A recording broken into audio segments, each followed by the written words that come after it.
اليوم ان شاء الله مطبق زبيدي. اول شي بسوي العيش، قط البهارات وقط الكزبره فوقه، شويه ماي بس، بعد شويه. ايوه بعد شويه، بعد. يا سلام، بس تمام عشان يمشي معانا. شويه ملح، طبعا ما عليكم مني، انا احب الفلفل فاحط وايد يعني. العمليه عندي يا سلام، حرام الفلفل. الحين احط العيش، عيش منقول.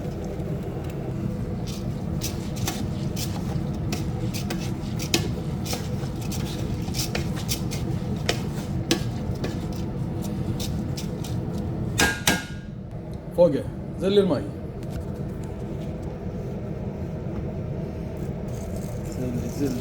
زل يا سلام. اويلا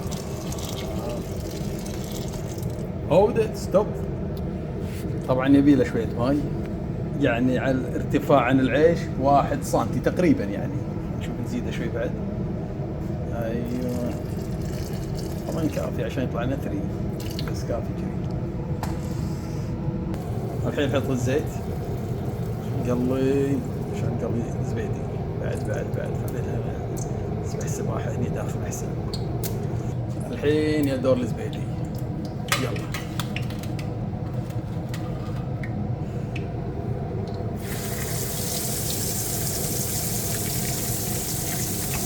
طبقة يمها يا سلام. يلا سباحة. علي شوي على النار، خلي تنطح كذي تنطح.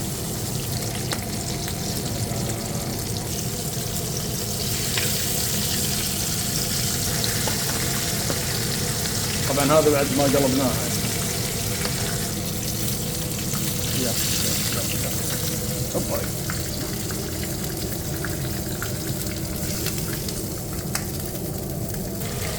هني طبعا قلي، هني راح اسوي الدقوس وهني الحشو.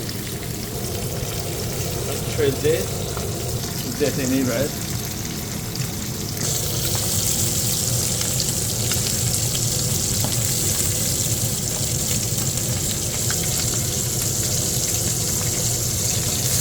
الحين لازم اقليه شويه.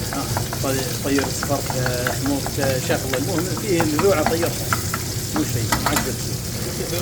ايوه عليك السلام عليك. والحين الحشو، دور الحشو. هذا الحشو السنعه.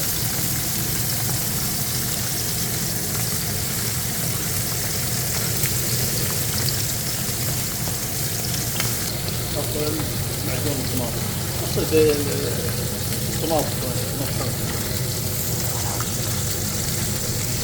وما زلنا مع الحشو والدقوس هنا. الدقوس هنا تحريك بعد. طبعا ثلاثة مع فلفل اسود. يا طهني كأنك ما تدري. طبعا انا استخدم بهارات الحشو، حشو خاص، بس ما احط شيء ثاني بعد، حديدة ولا شيء، لانه جاهز خالص، ما في عدد تزيد وتقلب كله وايد. حطينا معاه كشمش، طبعا حطينا ملح ساعة، شوية كزبرة وشوية كشمش. وهذا حشو وهذا الدقوس.